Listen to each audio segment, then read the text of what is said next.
राम राम। जो सच्चे मन से ईश्वर की भक्ति करता है, ईश्वर भी सच्चे मन से उसकी सहायता करता है। दो मित्र थे, सेवाराम और मोतीलाल। दोनों कंधे पर कपड़े की पोटली बांधकर गली गली में कपड़े बेचते थे। सर्दी के दिन थे, दोनों एक गांव से निकल रहे थे। उन्होंने देखा एक वृद्ध महिला सर्दी में बैठी कांप रही है। सेवाराम को उस पर दया आ गई। उसने अपनी पोटली में से एक कंबल उस बुढ़िया को लपेट दिया। बुढ़िया ने कहा, बेटा मेरे पास पैसे तो है नहीं, लेकिन मैं तुम्हें कोई वस्तु जरूर दूंगी। मोतीलाल ने कहा, बातें मत बनाओ, तुम क्या वस्तु दोगी? उस बुढ़िया ने कहा, आप ठहरिए, मैं अभी आती हूं। वो बुढ़िया अपनी कुटिया के अंदर गई और एक ठाकुर जी की छोटी सी मूर्ति लाई और कहा, ये ठाकुर जी ले जाओ, ये तुम्हारी तरक्की करेंगे, हमेशा तुम्हारे साथ रहेंगे, तुम्हारे किसी कार्य में बाधा नहीं आएगी, तुम्हारी दिन दुगनी और रात चौगनी तरक्की होगी। सेवाराम थोड़ा धार्मिक प्रवृत्ति का था, लेकिन मोतीलाल बोला, ये क्या हमारी सहायता करेंगे? सेवाराम ने बड़ी श्रद्धा से ठाकुर जी को एक कपड़े में लिया और अपने सीने से लगाकर अपने घर की तरफ चल दिया। कुछ ही दिन बीते, उन्होंने एक एक साइकिल ले ली। सेवाराम अपनी साइकिल की टोकरी में ठाकुर जी को बिठाकर व्यापार पे साथ चलता। उसका व्यापार दिनों दिन बढ़ने लगा। फिर एक दुकान किराए पे ली गई, कई दुकानें बन गई। ठाकुर जी की कृपा उनके साथ रही। उसी बड़ी दुकान में ठाकुर जी को विराजमान किया गया।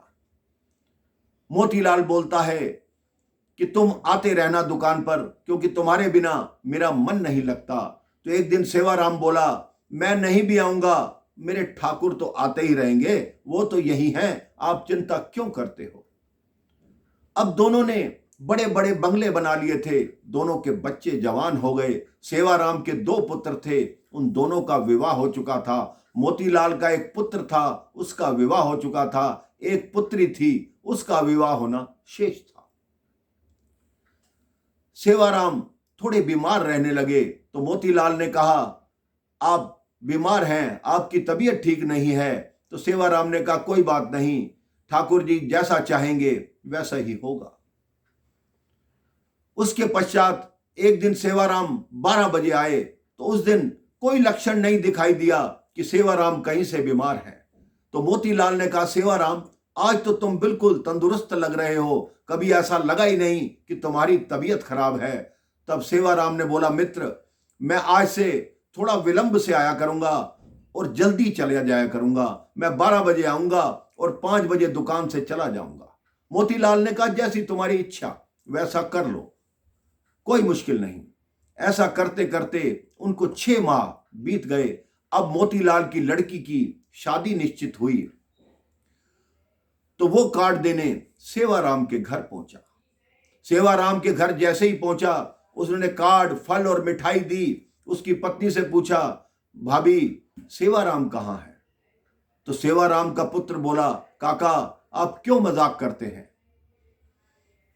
तो वो कहता, नहीं ऐसा हो नहीं सकता, सेवाराम अपने कमरे में होगा। जैसे ही सेवाराम के कमरे में गया, सेवाराम की फोटो पर माला चढ़ी हुई थी। उसकी पत्नी बोली, भाई साहब आप कैसी बात कर रहे हैं? इनको गुजरे हुए 6 माह हो चुके हैं और आप ही तो हर महीने हमें दुगना मुनाफा देने आते हैं कि भाभी जी इस बार दुगना मुनाफा हुआ है, आप रख लीजिए। देखिए मेरे ठाकुर की करामात। अपने भक्त की आन रखने के लिए दुकान पर जाते हैं 12 बजे से 5 बजे तक, इसलिए कि 12 बजे से 5 बजे तक मंदिरों में विश्राम होता है। वहां सेवाराम बनकर जाते हैं और घर पर आते हैं मोतीलाल बनकर और घर पे दुगना मुनाफा देते हैं। जो भगवान पर सच्चा विश्वास करते हैं, भगवान उनका साथ अवश्य देते हैं। मोतीलाल जब वापस दुकान पर पहुंचा, उसने देखा इस आसन पर ठाकुर जी बैठते थे। वो दंडवत प्रणाम करने लगा और दिनों दिन उस आसन पर किसी को नहीं बैठने दिया।